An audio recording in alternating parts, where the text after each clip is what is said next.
So fast forward to after All-Star weekend, what are your expectations for the players themselves on the Celtics roster? Tatum, Brown, Derek White. Who should we be talking about for not talking about one of them as well? Go ahead, Gary. You got this one. I think the Celtics are in a great place. Sam Hauser's bounced back. Derek White's bounced back. Malcolm Brogdon's continued to be consistent. I said their whole thing is health, like keeping guys healthy, keeping guys engaged. Mike Muscala's been a good addition. And also Kwani, like, are they going to fill that 15th roster spot? You know, they have until March 1st to sign somebody. If they do they need another wing player? I know that, like, my whole thing, and I champion them trying to go after Terrence Ross, but with Phoenix kind of gutting some of their team to get Kevin Durant, the Suns can offer him playing time. And I was told, and Celtics folks have said, listen, we'd love to bring in a guy with real talent, or a guy, and they have more money to offer because the Danilo Gallinari injury exception, like $3.2 million. So they could pay these guys a little bit more money than a veteran's minimum. But if the guy's like, well, I want to play 25 minutes a game or 20 minutes a game, you're not going to do that, especially now with Hauser doing well, White doing well, Brogdon. If you bring a swing man in, a guy who can score, I think they needed a guy who could score some buckets. How much is he going to get? And does that sacrifice chemistry? Does that sacrifice other guys getting minutes?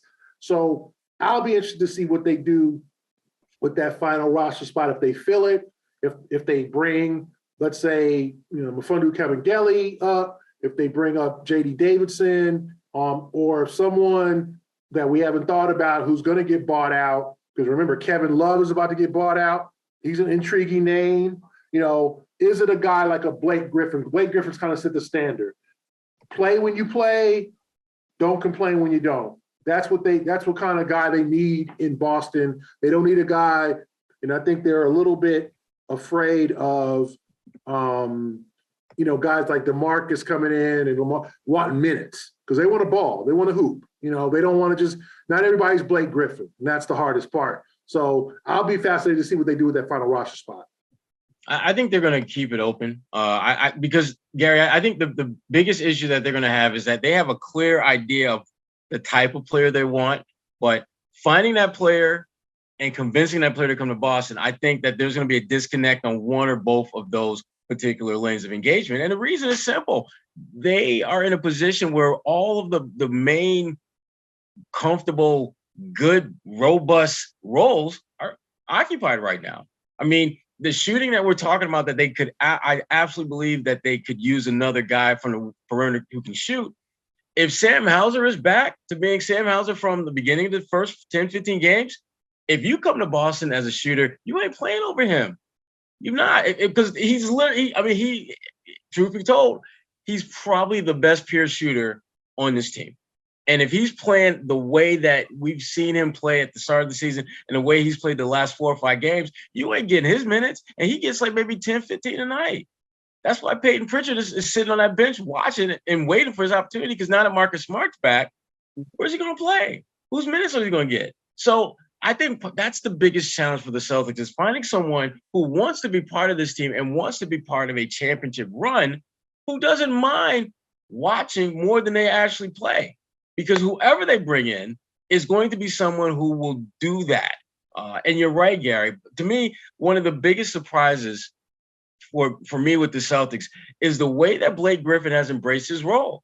Because typically when guys are like, have the kind of pedigree and have had the kind of long-term success that he's had, they either want to play more minutes or they're cool sitting on the bench because they got nothing left in the tank. So they just basically, they just throw them out. Let me get a ride. Let me get a ride to this championship. They're not trying to help steer it. They just want to be on the bus.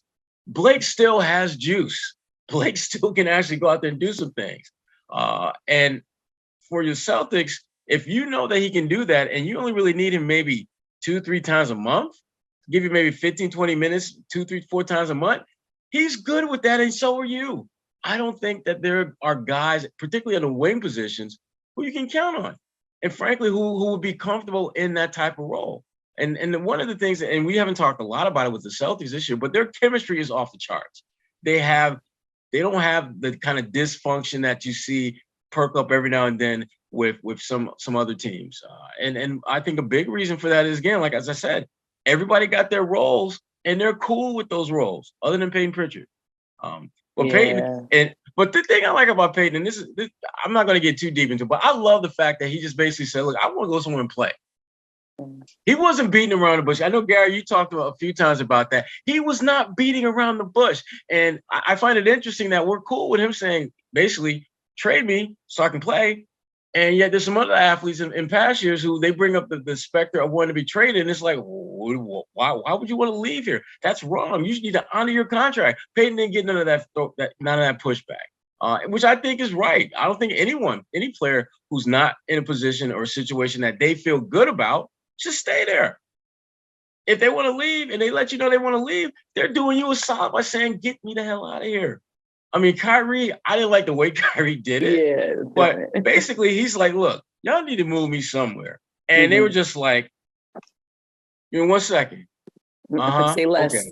Yeah. Like literally the minute they made the decision that, yes, we're going to do this, the phone started ringing and he was gone.